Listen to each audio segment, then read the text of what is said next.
Hello, first grade students. I'm so glad that you came back to learn about math with me today. We are going to continue our super fun learning target. I can be a creative and flexible math learner. In today's math activity, you are going to be finding creative ways to represent information. What that means is you're going to be coming up with a creative way to show how you see something.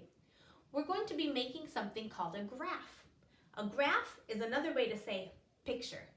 You're going to be using pictures to sort and order objects on an axis.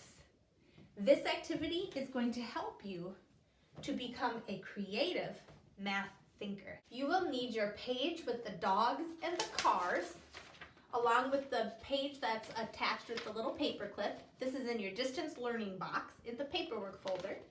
So find this and your scissor and a pencil. Here's the activity, and I hope you like it. We're going to start by looking at just this one long piece of paper. It's got a line in the middle with an arrow on either side, and it also has two small lines at the bottom that we're going to use for labels. We're going to call this line an axis. An axis is something that we can organize information on. And these little lines at the bottom are lines that we're going to use to label our axis. So I'm going to give you just a couple examples of how this might look. So on my line, I'm going to organize numbers. I'm going to organize numbers from small. So I'm going to label this side small, and this side I'm going to label big. I'm going to organize my numbers on the axis from small numbers to big numbers. So here's a group of numbers that I can organize. They're numbers on a dice, and I'm going to start with the smallest number. The smallest number is the 1, so I'm going to put it on this side. Big, what's the biggest number? 6, I'll put it over here. Small, which number is now the smallest? And I'm just going to keep finding that next smallest number, or if I work on this side, I could find the next biggest number until I have my numbers in order. Now my numbers are in order from smallest to biggest. 1, 2, 3, 4, 5, 6. We can organize much more than just numbers this way. Let's organize some toys from small to big. Here I have my collection of toys. The smallest one is this little piggy. My next smallest is the duck. The next smallest is the rabbit. And then the biggest is my fish. So now I've organized toys from small to big. Can I order these crayons from small to big? No, because the crayons are all the same size. But I can order them. I can order them from dark to bright. I'm erasing the labels I had, and I'm going to change the title of my axis to dark and bright. Now, what is the brightest color I have? I think the brightest one is yellow. And what is the darkest one I have? I think the darkest one is this black one. Next darkest is probably this purple one. Next brightest is this neon green. And then the orange would kind of go in the middle. So now I've ordered my crayons from dark to bright. What else could I order? How could I order these duckies?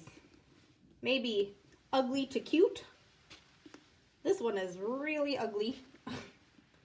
This one is sort of ugly. And this one's kind of cute. So I could do ugly to cute. Ugly, cute. So at your house, you're going to do the same thing. You're going to find some objects that you can put in order on this axis. You could do big to small, not cute to cute, long to short, dark to bright. And then after you've done this a few times with things at home, you can try it with either the puppies or the cars. There's lots of ways that you could sort these dogs. You could do fuzzy to smooth, you could do big to small, friendly to mean. With the cars, you could do fast to slow, cool to not cool. You could do it by color. So get creative with how you do your sort. And I think I'll do my example with the puppies. And I'm going to order the puppies fluffy to smooth, or like the most hair to the least hair. And you don't have to use every picture. You can choose the ones you want to use.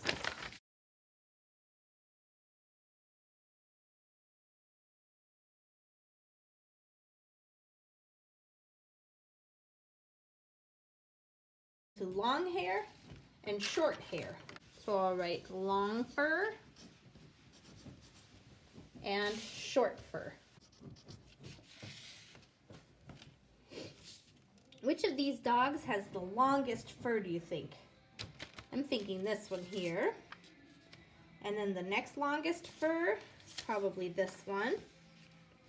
And then the fur starts getting a little shorter, and then that dog has the shortest fur.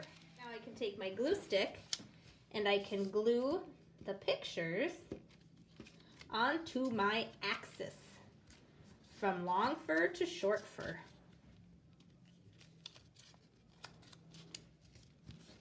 And when I glue these pictures, I'm not putting a ton of glue. I don't have to bathe it in glue. I'm just putting a couple little lines of glue.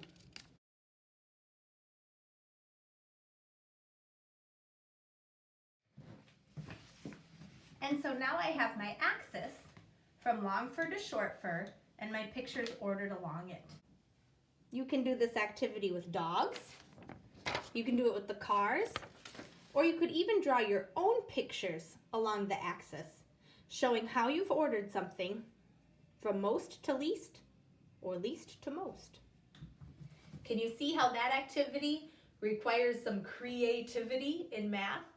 I can't wait to see what objects you choose to put on your axis for this activity. When you're done with this activity, come on back, watch the cartoon, and do your seesaw activity.